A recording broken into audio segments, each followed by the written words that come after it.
Komisioni Qendror i Zgjedhjeve ka numëruar afër 80% të votave të kandidatëve për deputet para se ta ndërpriste procesin e numërimit të mërkurën.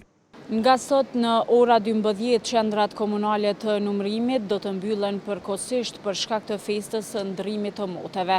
Ato do të hapen më 1 janar në orën 16. Përgjatë kohës sa do të qëndrojnë të mbyllura, të sigurta do t'i mbajë Policia e Kosovës. Ky proces numërimi në disa komuna u ndërprej e në disa të tjera u përmbyll. Në 11 sosh do të rinisë të njëjtën.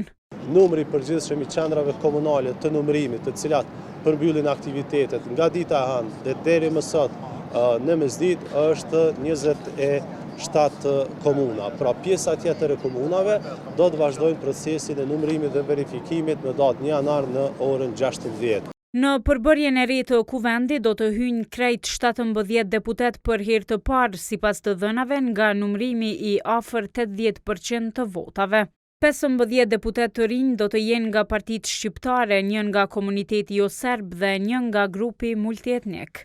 Sipas votave aktuale, për herë të parë deputet nga vetëvendosje do të jenë Rufki Suma, Blerim Gashi, Fatos Geci, Hysen Durmishi, Taulant Kelmendi, Jeton Raka, Arsim Ademi, Sulejman Meholli dhe Naim Bardiqi. Në Partinë Demokratike, për herë të parë deputet do të bëhen Arjan Tahiri, Arben Mustafa e Besa Kabashi Ramaj. Sipas këtyre të dhënave aktuale, edhe në LDK do të jenë 3 deputet për herë të parë, Janina Ymeri, Adelina Thaçi e Ermal Sadiku.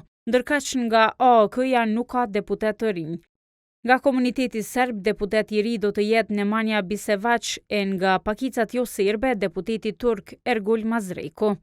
Deri tash janë 38 deputete gra që kanë siguruar ulse pa ndihmën e kuotës gjinore. 21 gra janë nga vetëvendosje, 6 nga PDK-ja, 5 nga LDK-ja, 1 nga AOK-ja, 3 nga komuniteti serb dhe 2 nga grupi multietnik. Sipas të dhënave nga numërimi i 80% të votave, kandidati më i votuar është Albin Kurti me mbi 273.000 vota, i dyti Glau Konjufca me mbi 213.000 dhe i treti Bedri Hamza me 126.000 vota. Pos Hamzës, 10 e deputetëve më të votuar në Kosovë përbëjnë 9 deputet të LVV-s. KQZ-ja ka njoftuar se gjatë kësaj jave pritet të fillohet edhe me numërimin e votave jashtë Kosovës e më pas atyre me kusht dhe atyre të votuesve me nevoja të veçanta.